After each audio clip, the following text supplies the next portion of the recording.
बहुत बहुत मुबारक हो आपको आपके निकाह की। अल्लाह ताला आपके नसीब बहुत अच्छे करे। और I have literally felt that कि आपका निकाह जितनी सादगी से होता है, जिस जगह पर होता है, इसलिए रेकमेंड किया जाता है कि आपका जो निकाह है वो मस्जिद में हो। सो आपने अपने निकाह पे निकाब किया था। जी। क्या ये उसकी वजह से था बिकॉज़ आप ऐसी जगह पे थी या फिर आप हमेशा से चाहती थी? अच्छा, मेरे हस्बैंड ने मुझे निकाब में ही पसंद किया था। अस्सलाम वालेकुम नूर।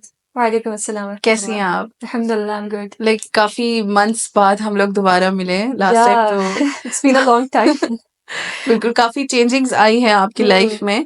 पहले तो बहुत बहुत बहुत मुबारक हो आपको आपके निकाह की। अल्लाह ताला आपके नसीब बहुत अच्छे करे आपको, आप दोनों को ईमान वाली ज़िंदगी आमीन। नसीब करे। आमीन, आमीन। मुझे आप अपना एक्सपीरियंस शेयर करें। लाइक आपका निकाह कहाँ हुआ था? सऊदीया में, राइट? जी, मेरा निकाह मदीना में हुआ था। असल में हम लोग पहले डिसाइड कर रहे थे कि हम लोग इस्लामाबाद में ही करेंगे, लेकिन अल्लाह की तरफ से कुछ ऐसी सिचुएशंस बनी और हम लोग मदीना गए और वहाँ पे हमारा निकाह हुआ। हम लोग पहले मदीना ही गए थे, वहाँ निकाह हुआ। उसके बाद फिर मेरे और मेरे हस्बैंड ने हम दोनों साथ उम्रा किया and we spend some time there और उसके बाद फिर हम लोग वापस आ गए थे। और वापस आने की भी वजह ये थी, पहले हम लोग का प्लान ये था कि उसी टाइम पे रुखसती हो जाएगी, लेकिन वापस आने की मेजर वजह यही थी कि मेरा अलहुदा का कोर्स चल रहा था and I was really passionate about that. तो मैंने कहा कि पहले ये ख़त्म होगा, उसके बाद फिर इंशाल्लाह बाकी चीज़ों को देखेंगे। तो आई केम बैक और अल्हम्दुलिल्लाह अलहुदा का कोर्स भी अब कंप्लीट हो गया। तो ओके। यस, आपका निकाह भी हो गया तो अल्हम्दुलिल्लाह। वहाँ मदीने में लाइक क्या फीलिंग होती है? बिकॉज़ हर एक का मुझे लगता है हर एक मुसलमान का एक ड्रीम है, एक लड़की का एक ड्रीम है कि वहाँ पर उनका निकाह हो। बिल्कुल। तो कैसी फीलिंग होती है? मतलब आपने तो एक्सपीरियंस किया है उसे। अल्हम्दुलिल्लाह इट वाज़ बियॉन्ड एक्सपेक्टेशंस और जब आप वहाँ जाते हैं you feel the peace when you see the गुंबद ख़िज़रा। तो आपको फ़ील मतलब ऐसा होता है कि you are very near and very close to prophet सल्लल्लाहु अलैहि वसल्लम, राइट? आपको वो बरकतें महसूस होती हैं और I have literally felt that कि आपका निकाह जितनी सादगी से होता है, जिस जगह पर होता है, इसलिए रेकमेंड किया जाता है कि आपका जो निकाह है वो मस्जिद में हो। तो आपका निकाह जितनी सादगी से होता है और जिस बरकतों वाली जगह पर होता है ना, आपकी मैरिड लाइफ़ में उस चीज़ के असरात आते हैं। आपको उतनी प्रॉस्पेरिटी मिलती है, आपको एक-दूसरे से सुकून मिलता है और आपको ओवरऑल बहुत एक अच्छा एक्सपीरियंस मिलता है। तो it was an overwhelming experience अल्हम्दुलिल्लाह it was amazing, amazing experience और मैंने तो कभी सोचा भी नहीं था कि वहाँ पर होगा। हुँ, हुँ। तो बहुत अच्छा लगा। अगर अभी कोई चाह रहा है ऐसा करना तो आपकी जो भी आपके एक्सपीरियंस है सारी लाइक काम को लेकर, फॉर एग्ज़ाम्पल जो उनका वर्क होता है, जैसे रजिस्ट्रेशन वगैरह होती है जैसे सारी रजिस्ट्रेशन वगैरह होती है, तो उसके हिसाब से आप क्या बताएँगी? अगर किसी को आप सजेस्ट करना चाहें कुछ जो मिस्टेक्स क्योंकि हर इंसान करता है मिस्टेक्स, तो अगर कोई आपने की है और जिससे आपने सीखा है कि यार नेक्स्ट टाइम ऐसा नहीं करना चाहिए था हमें कि इससे हमें थोड़ा-सा लॉस हुआ है या मेबी लेट हुए, कुछ ऐसे एक्सपीरियंसेस? अच्छा, पहले तो ये इसका जो प्रोसेस होता है वो यही होता है कि आपको आपका जो निकाहनामा होता है वो पाकिस्तान से ही बन के जाता है। कोई भी करीबी मस्जिद के जो मौलवी साहब होते हैं, आप उनसे निकाहनामा लेते हैं और हस्बैंड और वाइफ टू बी उन दोनों की डिस्कशन से मेहर की अमाउंट और बाकी जितनी भी चीज़ें हैं वो फ़िल होती हैं ऑलरेडी, ठीक है? वो यहीं से पाकिस्तान से फ़िल होकर जाती हैं और जब आप वहाँ जाते हैं आपका निकाह होता है, वहाँ पे जो गवाहान होते हैं उनके दस्तखत होते हैं और जब वापस आते हैं तो यहाँ पर स्टैंप लगती है और फिर आपका मैरिज सर्टिफिकेट बनता है, वो फर्दर आपका प्रोसेस स्टार्ट होता है।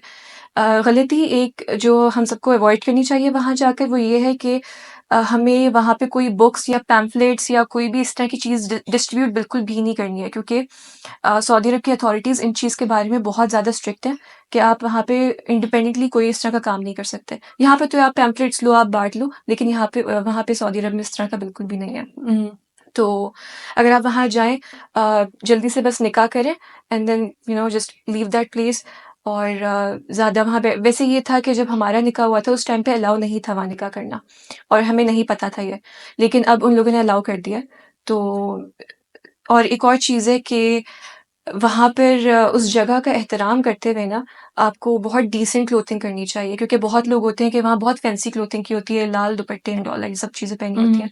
तो इन सब चीज़ों को अवॉइड करते हुए just go for a simple dress जो बिल्कुल डिसेंट सा हो और उस जगह का एहतराम करते हुए वहाँ नफ़िल भी अदा करें, सब कुछ करें और बिल्कुल आराम से वापस आ जाएँ।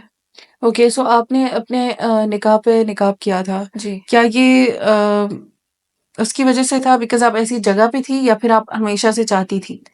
जब मैंने निकाब स्टार्ट किया था तो उसके बाद से मैंने सोचा था कि मैं इंशाल्लाह जहाँ पर भी जाऊँगी बस निकाब ही करना है। तो वो ऑफ़ कोर्स एक बाही की जगह थी, तो मैंने इसलिए निकाब भी किया वहाँ पे।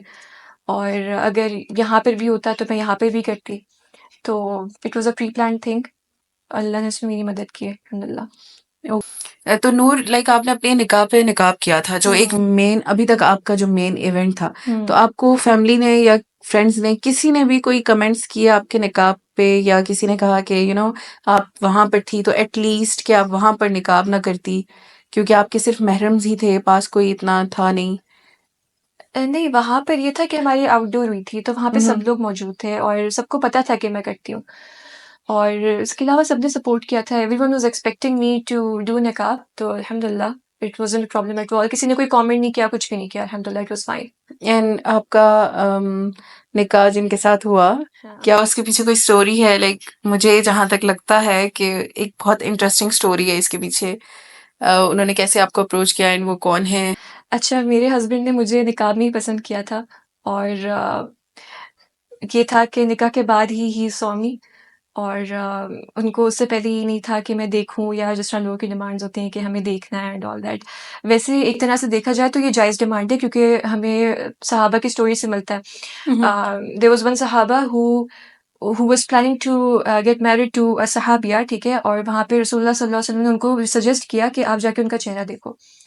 तो ये चीज़ हमें मिलती है, लेकिन अल्हम्दुलिल्लाह माय हस्बैंड बाज़ औक़ात कुछ लड़के होते हैं ना, उनका ये होता है कि निकाबीज़ बहुत ओप्रेस्ड होती हैं। उनका बैकग्राउंड कैसा होगा, मे बी वो भी बहुत ज़्यादा स्ट्रिक्ट हों। तो ऐसा कुछ नहीं था आपके हस्बैंड की तरफ से? अच्छा, उनको जिस तरह से मेरा सोशल मीडिया के ऊपर एक पर्सोना था, तो उससे उनको लग रहा था कि मैं शायद थोड़ी-सी स्ट्रिक्ट हूँ और थोड़ा बहुत ज़्यादा अ, हर चीज़ का एहतमाम करने वाली हूँ and all that. But after निकाह it was like he said to me, "you are like a normal human being." अल्हम्दुलिल्लाह। ओके। तो अल हुदा, हमने अभी तक जितने भी एपिसोड्स किए हैं, हमने लोगों को इंस्पायर करने के लिए किए हैं कि वो हिजाब करें, निकाब करें, इस तरफ आएँ। But the major problem is अभी जो हमें फेस करनी पड़ रही है, वो ये है कि वो हमसे पूछती हैं लड़कियां कि लाइक वो फर्स्ट स्टेप कैसे लें, वो इसको कंटिन्यू कैसे करें। उनको बिकॉज वो मेंटली सेटअप नहीं, मेंटल उनका माइंडसेट उनका नहीं होता ऐसा, या उनको समझ नहीं आ रही होती, या फिर जैसे हम बिजनेस की हमारी एक स्ट्रेटजी होती है, वैसे काइंड ऑफ कोई स्ट्रेटजी आपके माइंड में है, आप सजेस्ट करना चाहेंगी कुछ? बिकॉज एक चीज को लेकर चलना और फिर उस पर कायम रहना, ये बहुत मुश्किल हो गया है इस टाइम पे। तो आप उनको क्या सजेस्ट करेंगी? देखिए, जब आपने अगर आप इस चीज़ के बारे में बहुत ज़्यादा सोच रहे हैं कि मुझे हिजाब करना चाहिए या मैं किस तरह से करूँ, then start reading about that. जिस तरह आपने बिज़नेस की बात की, अगर मेरे ज़हन में कोई आइडिया आता है, बिज़नेस आइडिया आता है, तो मैं उसके बारे में पढ़ती हूँ, राइट? मैं उसको ऐसे नहीं छोड़ देती कि चलो ठीक है, अब आई विल सी या क्या होता है, या मैं उसको ऐसे ही नहीं स्टार्ट कर देती। I read about that. लेकिन इसमें मसला ये होता है कि लोगों को पढ़ने से बहुत वो होता है कि अच्छा, अब हम कैसे इसको सीखें, या इसमें बहुत ज़्यादा रेगुलेशंस हैं या बहुत स्ट्रिक्ट है। लोग इस तरह इसको इमेजिन कर रहे होते हैं। तो मुझे लगता है कि when you go to the core purpose of that obligation, आपको आपका जवाब वहाँ पर मिल जाता है। जिस तरह हिजाब का पर्पस ये है कि आप जो कैपिटलिस्ट सोसाइटी है, जो कैपिटलिज्म की पीक पे जो लोग पहुँचे हुए हैं, आप उनके अगेंस्ट जाएँ, आप उनकी प्रोडक्ट का हिस्सा ना बनें, ठीक है? Because every woman who is into the trap of fashion, और जो मेकअप इंडस्ट्री और इन सब चीज़ों की इंडस्ट्री में है, वो बेसिकली इन तमाम कैपिटलिस्ट जो लोग हैं, इनकी प्रोडक्ट्स बनी हुई हैं वो, ठीक है? So once you understand that, आप उसकी कोर तक पहुँचते हैं और फिर आप समझ जाते हैं कि यू आर नाउ इंडिपेंडेंट। आपने अपने ज़हन से सोचना है, आपने अपनी नॉलेज को बढ़ाना है, आपकी जो अपीयरेंस है, ठीक है? वो अब इस चीज़ के मतलब मैटर नहीं करती है, आप जो भी काम करने जा रहे हैं। तो उसके बाद हिजाब के बाद मैंने एक चीज़ बहुत ज़्यादा नोटिस की है कि मैं बहुत ज़्यादा फ़ोकस्ड हो गई हूँ कि अब मैंने बहुत ज़्यादा नॉलेज गेन करनी है। Before that it wasn't like that. तो मुझे लगता है कि अगर आप उसको बहुत ज़्यादा पढ़ना शुरू करेंगे, read about the stories of सहाबिया, हमें अल्लाह ने एक बहुत बड़ी नेमत दी है, वो ये है कि इतने साल पुराने लोगों की जो स्टोरीज़ हैं, अभी तक हमारे पास वो स्टोरीज़ मौजूद हैं। तो हमें वो पढ़नी चाहिए, उनको एक्सप्लोर करना चाहिए कि उनका कोर पर्पस क्या था। तो जब हम वो जानेंगे, हमें उनसे मोहब्बत होगी, हमें इस ऑब्लिगेशन से, अल्लाह के इस फ़र्ज़ से मोहब्बत होगी, और फिर हम उसको फ़ॉलो करना शुरू करेंगे। तो लाइक इसके अलावा अगर आप नॉलेज के अलावा कहें, फॉर एग्जांपल 2 तरीके होते हैं हर एक चीज़ को समझाने के। एक तो होता है कि बहुत ही आप डीपली बात करके, लाइक लॉजिकल बात करके समझाते। एक होता है कि आप ओवरऑल एक्सपीरियंस से समझाते किसी को कि तुम मैंने ऐसे किया था और मैंने ये गलती की थी, तुम ऐसे मत करना और तुम ऐसे करो तो तुम्हें ईज़ी होगा। तो आप अपने ज़ाती एक्सपीरियंस से क्या कहेंगी? मैं ज़ाती एक्सपीरियंस से यही कहूँगी कि जब हम हिजाब करने का सोचते हैं या हम हिजाब करने लगते हैं तो हम बहुत ज़्यादा कॉम्प्लेक्सिटीज़ में पड़ जाते हैं कि अच्छा अब मुझे मैच करना होगा या मुझे ये करना होगा या वो करना होगा। इन कॉम्प्लेक्सिटीज़ में जाने की वजह से ना हम बहुत ज़्यादा फ्रंट लाइन पर होते हैं कि शैतान हमें ट्रैप कर ले उस अपने झांसे में, कि हम बहुत ज़्यादा इसको लग़वियात कहते हैं बेसिकली, कि आप बहुत लग़्व कामों में पड़े हुए हैं, जो एक्चुअल चीज़ें आप उसको फ़ॉलो नहीं कर रहे हैं। तो मुझे लगता है कि मैं अगेन वही बात करूँगी कि जब आप उस चीज़ के कोर पे जाते हैं ना तो आपको अपने तमाम जवाब मिल जाते हैं। मेरे साथ भी हुआ था कि व्हेन आई स्टार्टेड डूइंग निकाब, तो आई वाज़ एक्सप्लोरिंग डिफरेंट निकाब्स एंड निकाब स्टाइल्स एंड एवरीथिंग। मुझे नहीं लगता कि ये चीज़ काम की है और ये चीज़ लॉन्ग टर्म है। I will never ever vouch for that. तो उसके बाद जब मैंने इसको पढ़ना शुरू किया, आई बॉट सम बुक्स और मैंने सहाबियात को पढ़ना शुरू किया कि वो क्यों करती थी, उनका क्या रीज़न था। और when I started pondering upon that, तो मुझे अपने तमाम जवाब मिल गए कि आपने इसको किस तरह से लेके चलना है, इस पे कायम किस तरह से रहना है और इसको किस तरह आगे आपको कैरी फॉरवर्ड करना है। तो अगेन इस बात का जवाब सिर्फ यही है कि just go into the depths of the reason कि अल्लाह ताला ने इसको फ़र्ज़ क्यों किया है। ओके। सो हमने पहले भी इस चीज़ पे बात की थी कि बाज़-औक़ात कुछ ऐसा भी होता है कि अगर आपने सोचा है, नासमझी में मैं तो कहूँगी कि लड़कियाँ ऐसे करती हैं कि वो एकदम से स्ट्रिक्ट माहौल में चली जाती हैं। फॉर एग्ज़ाम्पल आप एकदम ऑपोज़िट थे, देन आपको हुआ कि यार मुझे करना चाहिए और एकदम से आप आ गए लोगों के सामने। फिर आपने अगर वो चीज़ छोड़ी है या उस चीज़ पे किसी आप बिल्कुल सेट नहीं हुए, आप अभी तक कंफ्यूज हो उस चीज़ को लेके, क्योंकि आप एकदम वो चीज़ ले आए हो सामने, वो भी एक्सट्रीम पे जाके, तो वो आपको बहुत नुकसान पहुंचा दिया। आप इसके बारे में क्या कहेंगी? जैसे हिजाबीज हैं, हमारी हिजाबीज को, क्योंकि हम निकाब में हैं तो ये प्रॉपर पर्दा है। कुछ लोग हिजाबीज को कहते हैं कि वो प्रॉपर पर्दा नहीं करती। अभी तो हमें पता है ना कि हमारे लिए हर एक चीज़, हर एक स्टेप लेना कितना मुश्किल होता है, उसको कंटिन्यू करना कितना मुश्किल होता है। मैं खुद भी ये चीज़ कहती हूँ कि अगर आप कोई स्टेप ले रहे हैं तो आप उतना ही लें जिस पर आप मुसलसल रह सकें, जिस पर आप जिसको कंटिन्यू कर सकें। अगर आपने एकदम से निकाब भी ले लिया और कुछ टाइम बाद आप कह रहे हैं आपको सफोकेशन हो रही है, आपको हेल्थ इश्यूज हो रहे हैं, आपको स्किन इश्यूज हैं, तो वो एकदम से निकाब उतार देना और फिर लोगों पे भी इसका बैड इम्पैक्ट पड़ता है। आप इसके बारे में क्या कहेंगी? अच्छा देखिए, जहाँ तक बात है कि अगर उसने जज़्बात में आके या कोई ऐसी चीज़ पढ़ ली और उसने एकदम से निकाब शुरू कर लिया, स्किन एलर्जी हो गई या कुछ भी हो गया, देन दैट्स फाइन। मतलब वो अगर नहीं कर पा रही है या ये भी हो सकता है कि वो कभी-कभार कर रही है, ठीक है, और कभी-कभार नहीं कर रही, then she is at least trying.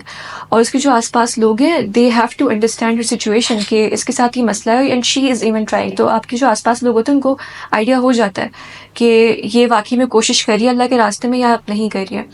जहाँ तक बात ये है कि अगर दूसरा केस सिनेरियो आता है कि लोग बहुत एक्सट्रीम पे चले जाते हैं और फिर एकदम से छोड़ने का सोचते हैं या फिर कंफ्यूज हो जाते हैं, मुझे लगता है ये फेज़ आता है। स्पेशली जब आप निकाब की तरफ आते हैं तो आप सोचते हैं कि मैंने क्यों कर लिया, मैं हिजाब भी तो कर सकती थी, मतलब अल्लाह ने इस चीज़ का भी तो हुक्म दिया हुआ है। तो मुझे लगता है कि इसमें आपको ऑनेस्टली इसमें नॉलेज की कमी है। इसमें नॉलेज की कमी है और दुआओं की कमी है, क्योंकि आपने एक इतना बड़ा रास्ता चुन लिया और अब आप अल्लाह की मदद तलब नहीं कर रहे हैं। एक तरफ सोसाइटी की तीर चल रहे हैं आपके ऊपर कि इसको उतारो, इसकी क्या ज़रूरत है, सिर्फ मतलब चेहरे का पर्दा है या नहीं, आप इस डिबेट में पड़ गए। तो एक तो आपके पास इल्म की कमी है, दूसरा आपके पास दुआओं की कमी है कि आप खुद अपने लिए दुआएं नहीं कर रहे। तो आप डेफिनेटली आप उसको उतारेंगे, आप उसको छोड़ेंगे, आप उस चीज़ के ऊपर कायम रह सकें। This does not happen with हिजाब ओनली, ये हर एक चीज़ के साथ होता है। आप कोई भी बड़ा काम करें दीन के रास्ते में, अगर आपके साथ आपकी अपनी दुआएं नहीं है और नॉलेज में कमी है, तो आप उसको छोड़ देंगे बीच रास्ते में, उसके ऊपर आप कायम नहीं रह सकेंगे। तो जस्ट स्टिक टू 2 थिंग्स। अगर आप इस चीज़ से कंफ्यूज हैं या आप इस चीज़ से स्ट्रगल करें, आप उसके बारे में नॉलेज गेन करना शुरू करें, बिट्स बाय बिट्स थोड़ी बहुत नॉलेज गेन करना शुरू करें और अल्लाह से दुआ करें, इस्तिखारा करें कि अल्लाह ताला मुझे इस पे इस्तिकामत दे, मुझे इस पे कायम रखे, अल्लाह की मदद आएगी। और वो जो मोमेंट होता है, अल्लाह ताला उस पर आजमा रहा होता है कि अच्छा अब मैंने इसको इतनी बड़ी जिम्मेदारी दी है, इसने खुद ये जिम्मेदारी अपने ऊपर ली है, क्या ये पूरा करेगा या नहीं करेगा। तो अल्लाह उसमें आज़मा रहा होता है। तो उसमें आपके सब्र का भी इम्तिहान होता है। आपको अल्लाह ताला आपकी देख रहा होता है कि इसके अंदर कितने जिसको कहते हैं गट्स हैं कि ये इस रिस्पॉन्सिबिलिटी को उठा सकता है वाक़ई में या नहीं उठा सकता। But once you pass that test, आप उस आज़माइश से गुज़र जाते हैं, तो फिर आपके लिए रास्ते खुले हुए होते हैं। आपको उस चीज़ के ऊपर बहुत सुकून मिलता है। आपके जो आस-पास लोग होते हैं वो आपको उस चीज़ में सपोर्ट कर रहे होते हैं। तो just gain enough knowledge about that, और दूसरा ये कि अपने लिए बहुत ज़्यादा दुआएँ करें। ओके, तो हम ये जजमेंट की तरफ आ रहे थे। मैं इससे एक चीज़ की तरफ जाना चाहूँगी कि आपके निकाह और रुखसती में टाइम है, लाइक एक डिस्टेंस है। तो इसमें आप क्या कहेंगी? बिकॉज़ लोग बहुत जज करते हैं। जैसे हमारे इस्लाम में है कि एक बेसिक निकाह ही एक कॉन्सेप्ट है हमारे इस्लाम में। रुखसती का कोई कॉन्सेप्ट नहीं था पहले। लेकिन ऐसा है अब कि निकाह के बाद स्पेशल एक रुखसती करनी पड़ती है प्रॉपर, कि लड़की अब ससुराल चली गई है। आपके टाइम आपकी जो निकाह है और रुखसती है उसमें गैप है, तो बाज़-औक़ात क्योंकि निकाह के बाद आप मिल सकते हैं अपने शौहर से और सब कुछ हो सकता है, बात कर सकते हैं। तो इस चीज़ में बहुत क्रिटिसिज्म मिलता है। लोग बहुत जज करते हैं कि वो रुखसती से पहले उसके साथ जा रही है या खाना खा रही है या उससे मिल रही है, और बहुत ज़्यादा मुझे लगता है कि रिश्ते में भी बहुत प्रॉब्लम्स आ जाते हैं इसमें। तो आप इसके बारे में क्या कहना चाहेंगी? बिकॉज़ लोगों को ऐसा लगता है वो गुनाह कर रही है। लोग एंगेजमेंट के बाद भी मिलते हैं, लेकिन मुझे ऐसा लगता है निकाह के बाद वो कम से कम गुनाह नहीं कर रहे होते। का एक्सपीरियंस है अपना, तो आप क्या कहेंगी इसके बारे में? अच्छा, इसमें ऐसा था कि जो आपका उसका जो दरमियान का पीरियड होता है, तो उसमें तो आपको वैसे ही बहुत हो रहा होता है कि हम जानें, हम एक-दूसरे के साथ टाइम स्पेंड करें, सब कुछ करें। आप हलाल होते हैं, आप जहाँ घूमें, कुछ भी करें, दैट्स एवरीथिंग हलाल फॉर यू। तो लेकिन मुझे एक चीज़ ये लगती है इसमें कि when you are at your father's house, right?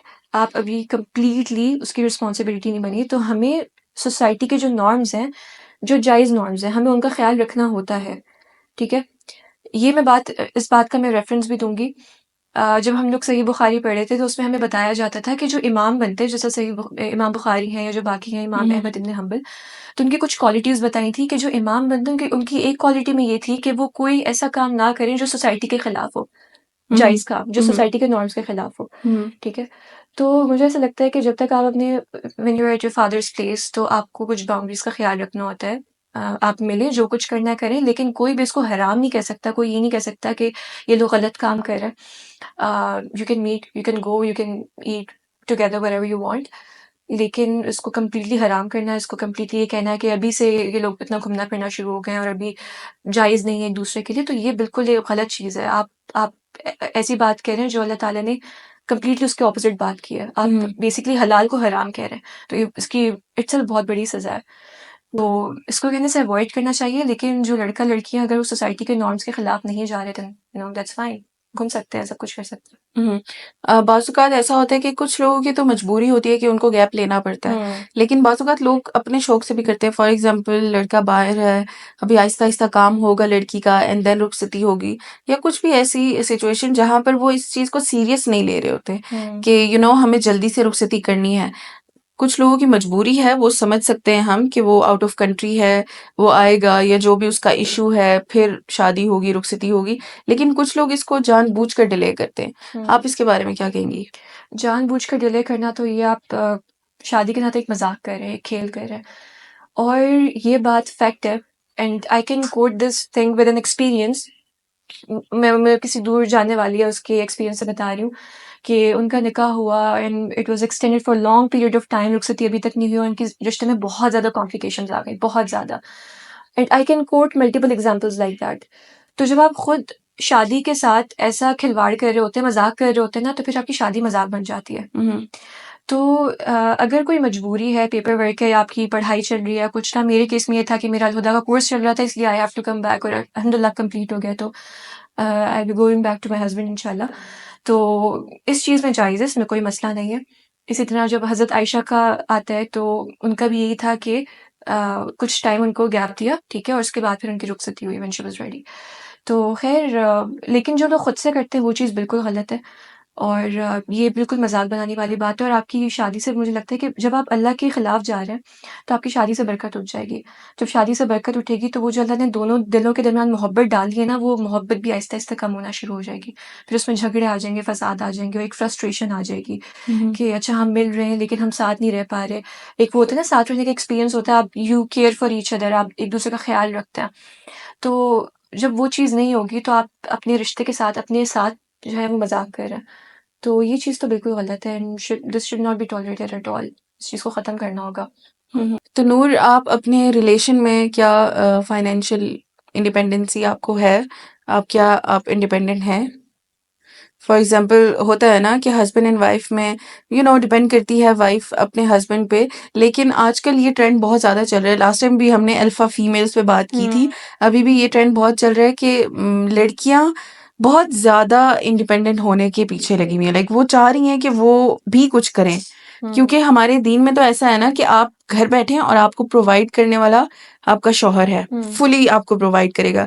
लेकिन आजकल लड़कियों का बहुत इंटरेस्ट जा रहा है इस तरफ, तो क्या आप हैं अपने रिलेशन में?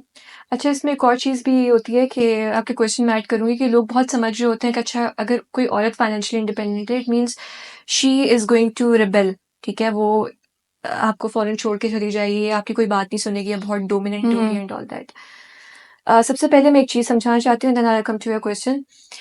देखिए, जो फाइनेंशियल इंडिपेंडेंस का जो कॉन्सेप्ट है ना, I do not vouch for that specifically, लेकिन आई वाउच फॉर कि हर इंसान के अंदर स्किल्स होनी चाहिए और आपको ट्रेंड्स के अकॉर्डिंगली अपनी स्किल्स को अपडेट करते रहना चाहिए। आपके अंदर कोई भी लिखने की स्किल होती है, कोई भी डिज़ाइनिंग की स्किल होती है, आपको उन स्किल्स में अपने आप को अप टू डेट रखना चाहिए।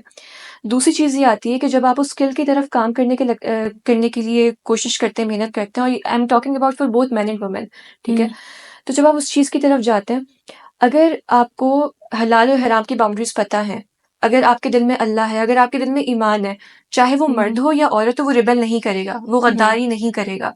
अब औरतों को अगर कहा जाए कि अगर आप पैसे कमाएँगी तो आप गद्दार हो जाएँगी या फिर आप you just gonna leave your home and leave everything, तो ये चीज़ बिल्कुल आप घर गलत है। संभाल नहीं सकती। हाँ, घर संभाल देखिए, जिस औरत के अंदर खौफ़े खुदा है, she knows her standards, she knows her priorities, कि अल्लाह ताला ने उसके ऊपर जो प्रायोरिटीज़ आयद की हैं, even if she is a millionaire, वो अपनी तमाम रिस्पॉन्सिबिलिटीज़ को पूरा करेगी। मुझे लगता है हमारी सोसाइटी में इस तरह की एग्जाम्पल्स बिल्कुल नायाब हैं, बिल्कुल ख़त्म हो चुकी हैं मिलना, कि कोई औरत हो जो प्रैक्टिसिंग भी हो और साथ-साथ पैसे भी कमा रही हो, सब कुछ कर रही हो और still she has a family, ठीक है? वो अपनी फैमिली की भी देखभाल कर रही हो, सब कुछ कर रही हो। मेरे सर्कल में मैं जानती हूँ बहुत लोगों को जो हैं इस तरह के, लेकिन आम तौर पे हमें देखने को नहीं मिलता। And whenever a woman is talking about financial independence, वो या तो किसी चीज़ से भागने की कोशिश कर रही होती है या किसी चीज़ को छोड़ने की कोशिश कर रही होती है, अच्छा अगर पैसे आ जाएँगे तो सब चीज़ें ठीक हो जाएँगी। आपको सबसे पहले अपने दिल में जो ईमान है उसके ऊपर काम करना है। आपको अपनी स्किल्स में अपने आप को अप टू डेट रखना है, चाहे वो कोई भी औरत हो, चाहे वो औरत देहात में रहती हो, कहीं पे भी रहती हो। मैं कभी भी फाइनेंशियल इंडिपेंडेंस के लिए वाउच नहीं करती। मैं हमेशा ये कहती हूँ कि इंसान को स्किल्स के साथ अप टू डेट रहना चाहिए। जब स्किल्स के साथ अप टू डेट रहेंगे, आपके दिल में ईमान होगा, आपके पास जो पैसे आएँगे ना, फिर आप उन पैसों से अपनी जन्नत बिल्ड करेंगे। आपको इस चीज़ की परवाह नहीं होगी कि अच्छा मैं मटेरियलिज़्म की तरफ चली जाऊँगी या मैं बहुत कैपिटलिस्ट बन जाऊँगी। तो if you talk about me, I am always doing different things. मैं बहुत डिफरेंट काम कर रही होती हूँ और उन काम करने का मकसद ये होता है कि आई अर्न समथिंग और फिर मैं अपने हाथों से कुछ ना कुछ आगे करूँ। तो ये होनी चाहिए, आपके पास स्किल्स होनी चाहिए। मुझे लगता है कि अगर मैं ना भी करूँ, मैं ज़्यादा पैसे ना भी बनाऊँ, जो कि मैं नहीं करती इतना, तो लेकिन मेरे पास स्किल्स हैं जिनसे मैं अप टू डेट रहती हूँ और मैं सीखती रहती हूँ हमेशा, और मैं आगे कुछ लोगों को सिखाती भी हूँ। तो I think that's more important. आपके ऊपर बुरा वक़्त कभी भी आ सकता है, कुछ भी आ सकता है।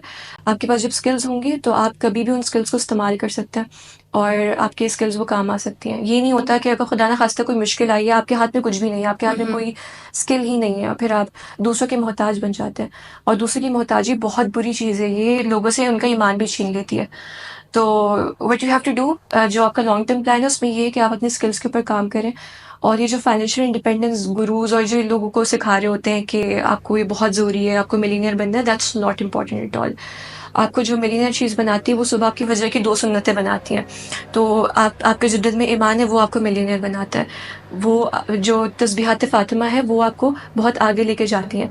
तो just focus on these things, और हर जगह से इन्फ्लुएंस होने की ज़रूरत नहीं है, क्योंकि ये एक बहुत ही बज़वर्ड बन चुका है फाइनेंशियल इंडिपेंडेंस का। तो इससे इतनी जल्दी इंस्पायर होने की भी बहुत मतलब you have to remain cautious कि मैं किस चीज़ से इंस्पायर हो रही हूँ, कहाँ मैं अपना ध्यान दे रही हूँ, क्योंकि वो चीज़ फिर आपकी पूरी आइडियोलॉजी बन जाती है। तो that's my view point on this, and I think कि हर किसी को इस चीज़ के बारे में सोचना ज़रूर चाहिए कि हमने किस तरह अपने आप को स्किलफुल बनाना है एक्चुअल में, और फिर हमारे दिल में ईमान होगा, और फिर जब हम उस पर काम करेंगे उस स्किल के लिए, तो हम दूसरों को भी फ़ायदा देंगे, और हम आखिरत में भी एक बहुत बड़ा एक अपना जो पार्ट है वो भेज रहे होंगे। बिल्कुल। क्या आपको लगता है कि आजकल औरतों के लिए इंडिपेंडेंट होना ज़रूरी है? इंडिपेंडेंट मुझे लगता है औरतों को इमोशनली इंडिपेंडेंट और इमोशनली इंडिपेंडेंट होना बहुत ज़्यादा ज़रूरी है। उसके अलावा जो बाकी डिपेंडेंसीज़ हैं, मुझे लगता है कि वो कुछ एरियाज़ में अच्छी भी होती हैं, कि अगर आप किसी कवाम के ऊपर डिपेंड कर रहे हैं तो दैट्स अ गुड थिंग। लेकिन when you are emotionally independent ना, तो आपकी ज़िंदगी की गाड़ी कोई और नहीं चला रहा होता, आप अपनी ज़िंदगी की गाड़ी खुद चला रहे होते हो अल्लाह के अहकाम के मुताबिक। तो फाइनेंशियल इंडिपेंडेंस ज़रूरी नहीं है, लेकिन स्किलफुल होना बहुत ज़्यादा ज़रूरी है, क्योंकि हो सकता है कि मतलब कोई और औरतें बहुत ज़्यादा फाइनेंशियली इंडिपेंडेंट हो, लेकिन उसके दिल में ईमान ना हो, तो कोई फ़ायदा नहीं उस पैसों का। वो पैसे सब दुनिया में रह जाएँगे, वो आखिर में कोई पार्ट नहीं भेज रही, कुछ भी अपना नहीं कर रही है। तो when you are skilful and you have ईमान in your heart, then if you are financially independent, then that's a cherry on top. तो that's my viewpoint on this. Okay, तो बाज़-औक़ात जो लेडीज़ होती हैं, कुछ जो प्रैक्टिसिंग होती हैं, वो इसलिए भी बिज़नेस करना चाहती हैं और वो इसलिए भी इंडिपेंडेंट होना चाहती हैं बिकॉज़ वो चाहती हैं कि कम से कम हमारा ध्यान जो है वो पैसे से और इन सब चीज़ों से हट जाए। बिकॉज़ अगर हम अपना सारा ध्यान जो है दुनिया की तरफ लेकर आते हैं ना, तो हम दीन में कहीं न कहीं चूक कर रहे होते हैं। कोई हमसे चीज़ रह रही होती है पीछे, या तो हम फुल इख़लास के साथ इबादत नहीं कर पाते, या तो हम ज़्यादा देर इबादत नहीं कर पाते, क्योंकि हर एक मुझे लगता है कि मुसलमान की ड्रीम होता है कि वो काफ़ी देर लंबी इबादत करे, बैठा रहे और सुकून में रहे। और जिस इंसान को आजकल की मेन सोसाइटी की एग्जांपल ले लेते हैं, उनको होता है कि उनको प्रोवाइड करना होता है। वो इस चीज़ में पीछे रह रहे होते हैं। वो अपनी तरफ से पूरी कोशिश करते हैं, लेकिन बाज़ औक़ात कुछ चीज़ों में वो सिर्फ़ इस मजबूरी की वज़ह से पीछे रह जाते हैं कि हमें प्रोवाइड करना है, हमें पैसे बनाने, तो हम यहाँ पर ज़्यादा टाइम ना दें, हम यहाँ पर ज़्यादा टाइम दें। लोगों में इस चीज़ में ईमान की भी आई गेस कमी है कि उनको लगता है कि इबादत में कमी करने की वज़ह से या इबादत में ज़्यादा ज़्यादती करने की वज़ह से वो अपॉर्चुनिटीज़ पीछे छोड़ रहे हैं। होता है, बाज़ औक़ात लोग ऐसा सोचते हैं। तो मुझे लगता है कि कुछ ख़वातीन इसलिए भी इंडिपेंडेंट होना चाहती हैं कि एक उनका सोर्स ऑफ इनकम होना चाहिए, कि वहाँ से इनकम आती रहे और उन्हें कम से कम उसके बारे में ना सोचना पड़े, एंड वो अपने जिस ट्रैक पे जाना चाहती हैं वो उस ट्रैक पे रहें और आगे ज़्यादा अच्छे से चल सकें। देखिए, अगर आपका पर्पस ये है कि आपने उम्मत के लिए कुछ करना है, दीन के लिए कुछ करना है, तो आप जो भी वसाइल इख्तियार करें, फॉर एग्ज़ाम्पल अगर कोई पैसे कमा रहा है तो सोच रहा है कि अच्छा पैसों को मैं इस तरह इन्वेस्ट करूँगा और मुझे ज़्यादा टाइम मिल जाएगा, तो ये तो आप बहुत मेहनत वाला काम कर रहे हो। ये बहुत अच्छा है, इसमें तो बहुत अजर है कि इंसान इतनी मेहनत कर रहा है कि सिर्फ वो अपनी इबादतों को परफेक्शन की तरफ लेके जा सके और उम्मत के लिए काम कर सके। और बहुत से लोग ऐसा काम कर रहे हैं, उनके साइड बिजनेस होते हैं, वहाँ से उनकी पैसिव इनकम आ रही होती है, और फिर वो दीन का ही काम कर रहे होते हैं, सारी ज़िंदगी वो दीन के लिए ही डेडिकेट करता है। तो if your purpose is like that, then you are good to go. नूर, तो इस टाइम पीरियड में आजकल की ख़वातीन में अपनी डिफ़िकल्टीज़ को छोड़कर कोई उम्मत के लिए काम कैसे कर सकता है? फॉर एग्ज़ाम्पल दीन के लिए काम कैसे कर सकता है? और नॉर्मली अगर मुझे भी देख लें, मैं सोशल मीडिया पे आकर काम कर रही हूँ, तो कहा जाता है कि आप मदरसे में भी तबलीग का काम कर सकती थी या किसी स्पेसिफिक एरिया में। मेरे तो रीज़न्स हैं, क्योंकि मुझे ऐसा लगता है कि एक स्पेसिफिक जगह पर आप उतने लोगों को इंस्पायर नहीं कर पाते जितना एक क्योंकि आजकल सोशल मीडिया का काफ़ी इम्पैक्ट है यूथ पर। तो आप एक जगह पर बैठ के मैक्सिमम आप 30 से 40 लोगों को ही बात कर सकते हो, इंस्पायर कर सकते हो। और यहाँ पर सोशल मीडिया पे आपको ज़्यादा लोग देखते हैं, लोग समझते हैं। तो आज इस वक्त पे औरतें कैसे दीन के लिए काम कर सकती हैं? अपनी ज़ाती डिफ़िकल्टीज़ को पीछे छोड़ के। तो देखिए, जहाँ तक सोशल मीडिया की बात है और वहाँ पर आकर तबलीग देने की और लोगों को इन्फ्लुएंस करने की, इंस्पायर करने की बात है, तो that's a really amazing thing, क्योंकि आपकी जो रीच है वो बहुत लोगों को इंस्पायर करती है और बहुत लोग सोशल मीडिया के थ्रू इस्लाम को जान रहे हैं। अब अगर कोई सोच रहा है कि अच्छा मैं सोशल मीडिया पे आके तबलीग करूँ, तो सबसे पहले तो आपको बहुत ज़्यादा नॉलेजेबल होना ज़रूरी है, क्योंकि इसमें बहुत लूप होल्स हैं सोशल मीडिया के अंदर, बहुत डिस्ट्रैक्शंस हैं जो कि आपको विद इन सेकंड्स आपको अपने पाथ से डिस्ट्रैक्ट कर सकती हैं, आपकी नीयत को ख़राब कर सकती हैं। तो ये है कि आपको सबसे पहले नॉलेजेबल होना बहुत ज़्यादा ज़रूरी है, और अगर कोई आप बात कर रहे हैं तो आपको बजाय इसके कि आप अपना लाइफ़स्टाइल और इन सब चीज़ों की तरफ आप इन्फ्लुएंस करें, क्योंकि मुझे लगता है कि इस टाइम पे ना, जिस तरह specially after the Syrian revolution, ठीक है, तो हमें इस चीज़ का तो आइडिया हो गया कि अगर क़यामत यहाँ है तो वी आर स्टैंडिंग हियर, मतलब हम बिल्कुल क्लोज है, we have entered into the end of times.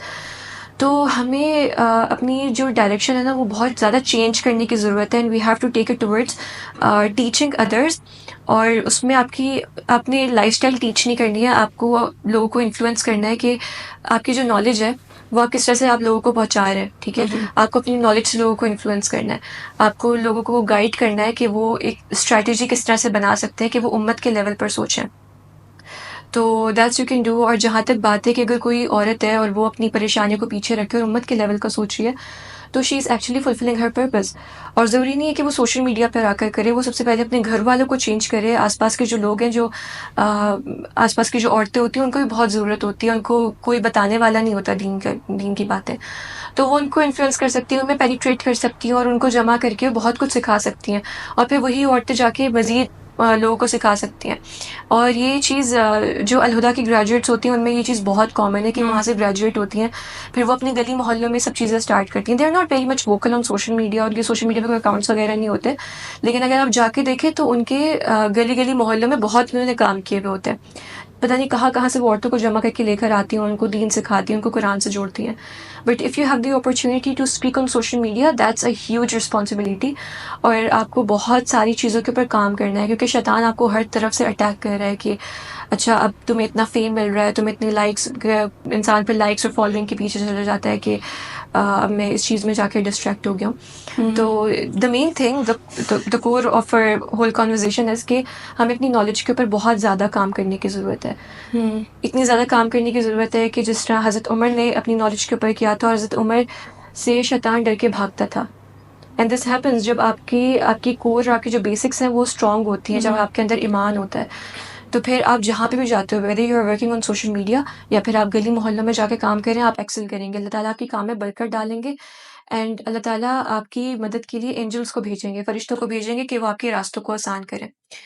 तो जस्ट गेन इनफ नॉलेज, और फिर देखिए कि अल्लाह ताला आपके लिए कौन सा वसाइल खोल रहा है, एंड स्टार्ट टीचिंग देयर।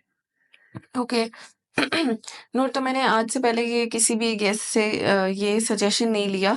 मैं सबसे पहले आप ही हैं जिससे मैं कहूँगी कि मैं चाहती हूँ कि आप मुझे सजेस्ट करें। अगर कोई आपको लगता है कि कोई मिस्टेक है हमारे काम में, मेरे काम में कोई मिस्टेक है, या कुछ सजेशन आप देना चाहें, तो मैं चाहूँगी कि आप दें अपने। सजेशन मैं यही देना चाहूँगी कि सबसे पहले आई मस्ट एप्रिशिएट यू कि आपने ये सवाल किया। सजेशन मैं ये देना चाहूँगी कि हमें अपनी कन्वर्सेशंस को बहुत ज़्यादा ज़रूरत है कि हम एक उम्मत के लेवल पर हम उसको शिफ्ट करें कि हमने उम्मत को कैसे ग्रूम करना है। Because you know we are going to be mothers, right? हम कुछ सालों बाद इंशाल्लाह, अगर अल्लाह ने नवाज़े, we are going to be mothers, and we are gonna raise people like हज़रत उमर, हज़रत अबू बकर, राइट? तो we have to train ourselves. मुझे लगता है कि हमारी हर पॉडकास्ट में, हर चीज़ में ऐसा मैसेज होना चाहिए जो लोगों को बदले। And this is the exact reason कि मैंने अपने इंस्टाग्राम अकाउंट से स्टेप बैक किया है। इट्स मेरे ख़्याल से अब 1 साल होने को आया है। मैंने स्टेप बैक किया, मैंने कोई कंटेंट वगैरह कुछ पोस्ट नहीं किया, और मैंने इस चीज़ में बहुत फ़ोकस किया है कि मेरी डायरेक्शन कहाँ जा रही है। आई थिंक हमें लोगों को एक विज़न देने की ज़रूरत है, राइट? क्योंकि मतलब माइक पर आके, कैमरे के सामने आके कोई भी बात कर सकता है, लेकिन असल उसी इंसान की वैल्यू होगी जो इंसान आपको पर्पस देकर जा रहा है। और पर्पस हमें कुरान ने दिया है सबसे बड़ा, और वही पर्पस यही है कि हमने दुनिया के अंदर दीन को कायम करना है। हमने उम्मत के लेवल पर सोचना है। हमने ये सेल्फिशनेस के चक्कर में आके सिर्फ अपने आप को ठीक नहीं करना, अपनी लाइफ़स्टाइल नहीं दिखानी। मैं इस चीज़ से बहुत अगेंस्ट हूँ, बहुत ज़्यादा अगेंस्ट हूँ कि आप अपनी लाइफ़स्टाइल दिखा रहे हो, आप सब कुछ कर रहे हो। और and you realise this fact कि we have entered into the end of times, और आप उम्मत के लेवल पे कोई काम नहीं कर रहे हो। तो मुझे लगता है कि आपके जो पॉडकास्ट है उसमें जो क्वेश्चंस हैं या जो उसका पैटर्न है, वो इसी चीज़ की तरफ शिफ्ट होना चाहिए। क्योंकि जब आपके क्वेश्चंस इस तरह के होंगे तो जो इन्फ्लुएंसर्स या जो लोग आ रहे होंगे, वो अपनी राय देंगे, ठीक है? और उनकी जो राय है वो हर मतलब डिफरेंट लोगों के लिए डिफरेंट एक अप्रोच रखेगी, या वो उसको डिफरेंट नज़रिए से देखेंगे। तो लोगों को बहुत आइडिया मिलेगा और लोग इस चीज़ के बारे में सोचना शुरू करेंगे। तो हमें बहुत ज़रूरत है कि हम इस चीज़ के बारे में सोचें। और जहाँ तक हिजाब की बात है, हिजाब मुझे लगता है कि एक बहुत छोटी-सी चीज़ है। जब आप उम्मत के लेवल पे सोचते हो, जब आप एक बहुत बड़ी चीज़ है, दुनिया को फ़तह करने के बारे में सोचते हो, तो एक बहुत छोटी-सी चीज़ है। तो हमें अपना स्टैंडर्ड अब बढ़ाना है इस चीज़ में, और इससे एक स्टेप ऊपर लेके जाना है, और हमें उम्मत के लेवल पर सोचना है। हमें ऐसे सवाल लेकर आने हैं कि लोग सोचें कि अच्छा, हमारा पर्पस क्या है? तो मुझे लगता है इस चीज़ की बहुत ज़्यादा ज़रूरत है। Okay, thank you so much, जज़ाकिल्लाह।